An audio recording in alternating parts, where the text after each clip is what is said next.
PNP transistor. ठीक है, diagram, base common लेना है तो ये बेस आ गया, इनमें से एक एमीटर होगा, एक कलेक्टर होगा। अब ट्रांजिस्टर कैसा है, P और N।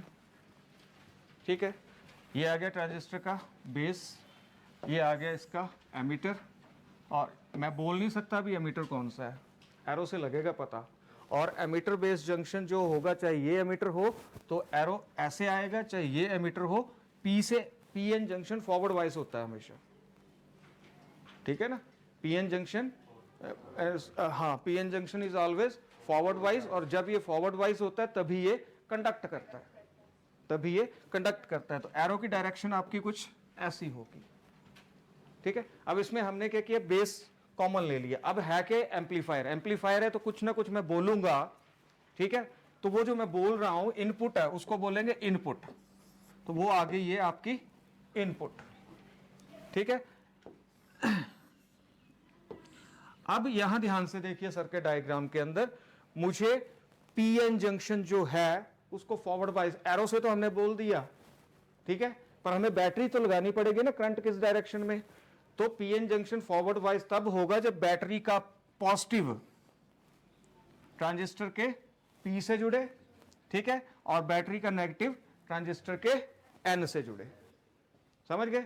और दूसरी बात, ट्रांजिस्टर के अंदर collector base junction reverse biased होता है, ट्रांजिस्टर के अंदर collector base junction reverse biased होता है, तो उसके लिए हम कोई एरो नहीं लगाते हैं। रिवर्स बाइस्ड के लिए एक एरो लगा देंगे, उससे पता चल गया ये फॉरवर्ड बाइस्ड और ये रिवर्स बाइस्ड। ठीक है, तो रिवर्स बाइस बनाने के लिए भी मुझे एक बैटरी लगानी पड़ेगी। तो रिवर्स बाइस बनाने के लिए क्या होता है, बैटरी का नेगेटिव P के साथ और बैटरी का पॉजिटिव N के साथ। ठीक है, तो ये साइड अब क्या, इनपुट, इस सर्किट को हम बोलते हैं इनपुट सर्किट IPC, और इसको बोलते हैं हम आउटपुट सर्किट।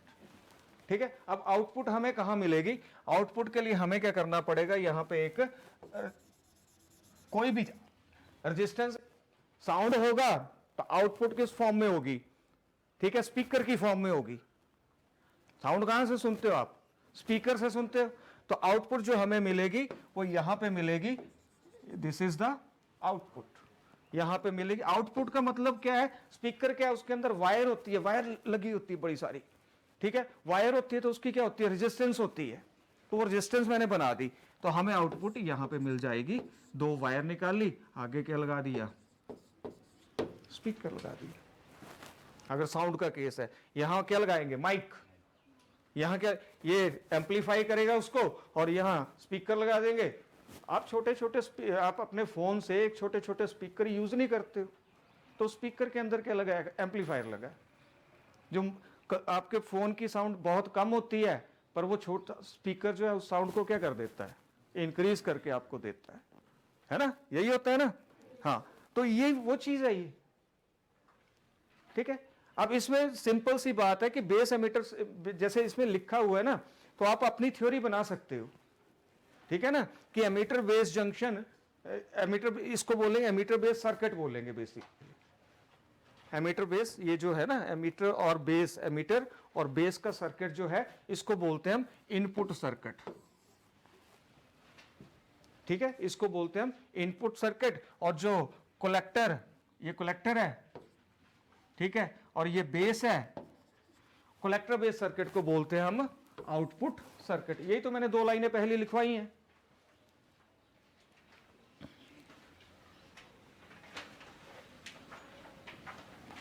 ठीक है, और जो सर्किट फॉरवर्ड बायस्ड होगा उसकी रेजिस्टेंस कम होगी। पीएन जंक्शन में जो जब फॉरवर्ड बायस होता था, डिप्लीशन लेयर कम होती थी, डिप्लीशन लेयर कम होती थी तो बैरियर रेजिस्टेंस कम होती थी, बैरियर रेजिस्टेंस कम होती थी तो बैरियर पोटेंशियल कम होता था। पर वो सारी चीजें हम यहां नहीं लिखेंगे, हम सिंपल लिखेंगे कि एमीटर बेस्ड जंक्शन जो हमारा इनपुट सर्किट है उसकी रेजिस्टेंस क्या होगी, कम होगी। ठीक है, कलेक्टर एमीटर जंक्शन सर्किट जो है, ठीक है, वो क्या हमारा रिवर्स बायस्ड है। तो रिवर्स बायस्ड में क्या होता है, रेजिस्टेंस ज्यादा होती है। रिवर्स बायस में मेनली तो ये होता है कि वो कंडक्ट ही नहीं करता है, अगर जंक्शन डायोड की सिंपल बात करें तो वो कंडक्ट ही नहीं करता है, ठीक है, तो उसकी रेजिस्टेंस क्या होगी, ज्यादा होगी, ठीक है।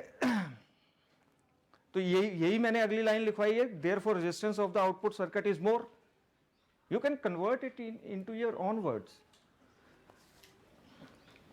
ठीक है। अब मैंने क्या बोला कि जब कलेक्टर करंट जो है वो लो रेजिस्टेंस से पास करता है, when collector current passes through load resistance, कौन सी, ये है लोड रेजिस्टेंस RL, लोड मतलब आउटपुट जहां से हमें मिलेगी।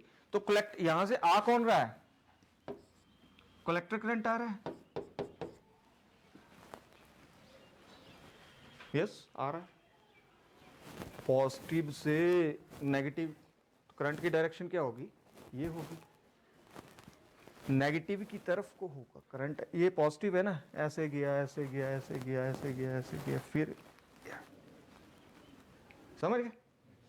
तो current always from travels from positive terminal to negative terminal, तो ये पॉजिटिव है, यहां से गया ऐसे गया टुवर्ड्स नेगेटिव, ठीक है। तो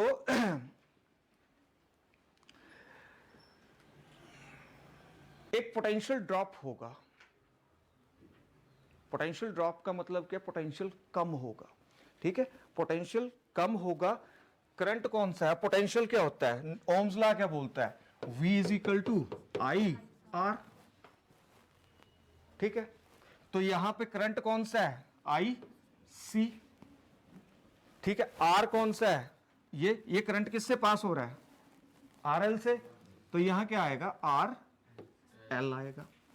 तो ये जो पोटेंशियल है ये कम होगा, यानी पोटेंशियल को उसने क्या बोला है, सीधे ICRL बोल दिया उसने, ये नहीं लिखा, V नहीं लिखा है, ठीक है। तो बोला कि एक potential drop equal to ICRL will occur, यानी पोटेंशियल क्या होगा, कम होगा, ठीक है। तो जो हमें आउटपुट वोल्टेज मिलेगी, आउटपुट वोल्टेज आप देखें अपने नोट्स में क्या लिखी हुई है, देखें क्या VCB, अच्छा VCB को क्या है, ये कलेक्टर, ये बेस, इस वोल्टेज को बोलते हैं VCB और इसको बोलते हैं VEB, emitter base voltage. VEB क्या, एमीटर बेस वोल्टेज, VCB क्या, कलेक्टर बेस वोल्टेज, ठीक है। तो यही चीज जो है, जो आउटपुट वोल्टेज होगी V0, ये होगी यहां पे इस एरिया में कौन सी वोल्टेज है जिससे IC करंट पास हो रहा है, यही वोल्टेज है ना, आउटपुट हमें यहां मिलने वाली है ये V0, जिसको मैंने ये आउटपुट लिखा हुआ है, ठीक है। अगर पोटेंशियल ड्रॉप ना हो तो आउटपुट होगी IC इंटू RL के इक्वल, किसके इक्वल होगी, IC इंटू RL के equal, no, VCB plus, potential drop तो हो ही नहीं रहा है, तो आउटपुट किसके इक्वल होगी, VCB के इक्वल होगी। अगर पोटेंशियल ड्रॉप नहीं हो रहा है, हे अभिनव, पोटेंशियल ड्रॉप नहीं हो रहा है, आया ना, एब्सेंट है अभिनव महाजन गुप्ता, है ना सारे जिंदा, ओके। मैं क्या बोल रहा हूं कि अगर पोटेंशियल ड्रॉप ना हो तो आउटपुट वोल्टेज जो होगी वो VCB के इक्वल होगी, कि ये बैटरी से जितना करंट वोल्टेज आ रही है वही आउटपुट में मिल जाएगी।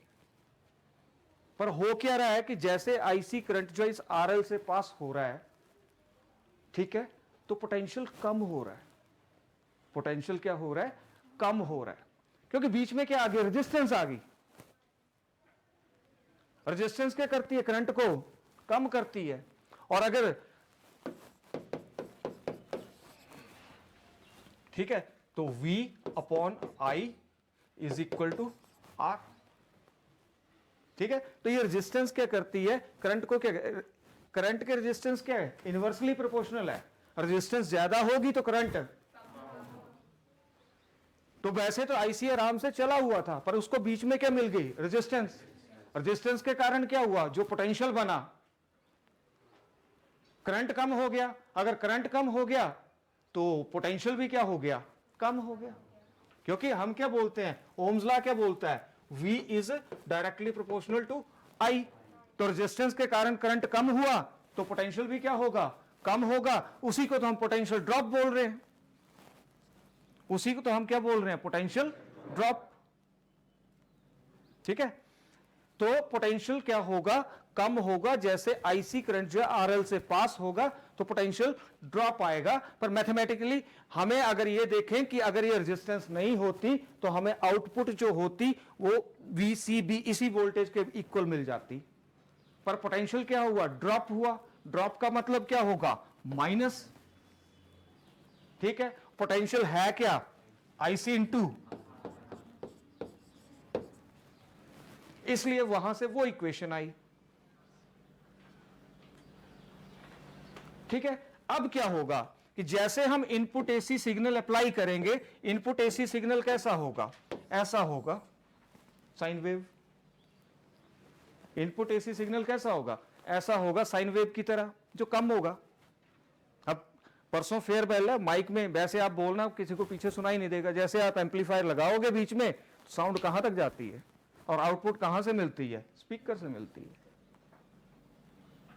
समझ गए? तो हो अंदर ये बड़ा कुछ हो रहा है, आपने तो बोलना है और उधर आवाज आनी है, बीच में क्या हो रहा है। ठीक है, वो सारा काम कौन कर रहे हैं, ये ट्रांजिस्टर कर रहे हैं। वो सारा काम कौन कर रहे हैं, ये ट्रांजिस्टर्स कर रहे हैं। ठीक, तो जैसे हम इनपुट एसी सिग्नल जो है उसको अप्लाई करेंगे तो होगा क्या, ये क्या करेगा, एमिटर करंट को चेंज कर देगा। ये क्या करेगा, एमिटर, देखो ना, एमिटर करंट क्या था, ये एमिटर करंट है, पॉजिटिव से नेगेटिव, तो एमिटर करंट की डायरेक्शन ये आएगी, ये पॉजिटिव, यहां से ये इधर को आया नेगेटिव। मैंने पहले बोला यहां से पॉजिटिव, यहां से ये नेगेटिव। ठीक है, तो जैसे हम इनपुट वोल्टेज कुछ डालेंगे इसके अंदर, तो इसके इस VEB के कारण IE फ्लो कर रहा है, तो बीच में हम कुछ और डाल देंगे, वो भी क्या होगी, अगर करंट होगा तो करंट में क्या डाल सकते हैं, करंट, है ना। तो इसीलिए एमीटर करंट जो पहले था वो क्या हो जाएगा, मैंने क्या लिखवाया, चेंज हो जाएगा। ठीक है, अब हमारे पास एक इक्वेशन है, IE is equal to IB plus IC। अब हमने ये बोला था कि ट्रांजिस्टर के अंदर जो बेस करंट होता है वो 5% इलेक्ट्रॉन्स के कारण होता है, वो कांस्टेंट ही रहता है। वो क्या रहेगा, कांस्टेंट रहेगा, वो चेंज नहीं होगा। ठीक है, तो एमीटर करंट अगर, बेस करंट अगर चेंज नहीं होगा, बेस करंट अगर चेंज नहीं होगा, ये वाला करंट, ठीक है, तो अगर एमीटर करंट बढ़ेगा तो सिर्फ कलेक्टर करंट बढ़ेगा, एमीटर करंट कम होगा तो कलेक्टर करंट क्या होगा, यही मैंने लिखवाया है कि अगर एमीटर करंट जैसे हम एसी इनपुट सिग्नल जो अप्लाई करते हैं तो ये क्या करेगा, एमीटर करंट को चेंज कर देगा, बेस करंट को नहीं करेगा, क्योंकि 5% के कारण है। ठीक है, चेंज किसको करेगा, कलेक्टर करंट को क्या कर देगा, चेंज कर देगा, और आउटपुट वोल्टेज V0 जो है वो अपीयर होगी एज एम्पलीफाइड आउटपुट, बढ़ के आएगी, वो बढ़ के आएगी। इस इक्वेशन से आप देख लीजिए, समझ गए ना, क्योंकि कलेक्टर करंट क्या होगा, फिर चेंज होगा, तो may be collector current decrease हो। देखो ना, VCB में कुछ माइनस हो रहा है तो कलेक्टर करंट कम होगा तभी आउटपुट बढ़ेगी। अगर यहां प्लस होता तो कलेक्टर करंट इंक्रीज होना चाहिए था। क्लियर हुई ना बात, हाँ। तो इनमें कंफ्यूजन नहीं होना चाहिए। अब बात आती बेटे आपको फेज रिलेशनशिप में आ रही है दिक्कत। ठीक है, तो दो, ये ऊपर वाला हाफ साइकिल जो होता है इसको बोलते हैं पॉजिटिव हाफ साइकिल, नीचे वाले को बोलते हैं नेगेटिव हाफ साइकिल। ऊपर वाले को बोलते हैं पॉजिटिव हाफ साइकिल, नीचे वाले को बोलते हैं नेगेटिव हाफ साइकिल। ठीक है, ध्यान से सुनना मैं क्या बोलने जा रहा हूं। कंगना ध्यान से सुनो कि जैसे पॉजिटिव हाफ साइकिल होगा एसी इनपुट सिग्नल का, पॉजिटिव हाफ साइकिल में एसी इनपुट सिग्नल में फॉरवर्ड बाइसिंग जो है किसकी एमीटर बेस जंक्शन की फॉरवर्ड बाइसिंग जो है उसको सपोर्ट करेगा, उसको सपोर्ट करेगा मतलब एमीटर करंट को इंक्रीज करेगा। अगर उससे क्या होगा, ठीक है, supports the forward biasing of the emitter base junction. Sports का मतलब क्या होगा कि जो डिप्लीशन लेयर होती है, वेरियर पोटेंशियल होता है, वो सारी की सारी चीजें कम हो जाती हैं, रेजिस्टेंस कम हो जाती है, तो ज्यादा करंट फ्लो करेगा, एमीटर करंट बढ़ जाएगा, ठीक है, due to which emitter current increases, यही लिखा है, due to which emitter current increases. अब ये जो हमारी इक्वेशन है, अगर एमीटर, मैंने बोला था एमीटर करंट इंक्रीज होगा तो कलेक्टर करंट भी क्या होगा, कलेक्टर करंट भी क्या होगा, इंक्रीज होगा, ठीक है, जिसके कारण क्या होगा,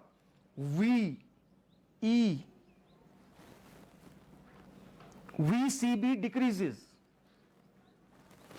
अरे ये 8 है और ये 6 है, 8 - 6, अब कलेक्टर एमीटर करंट इंक्रीज हुआ, सपोर्ट की उसने, एमीटर करंट क्या हुआ, इंक्रीज हुआ, इस इक्वेशन से कलेक्टर करंट भी क्या हुआ, इंक्रीज हुआ, ठीक है।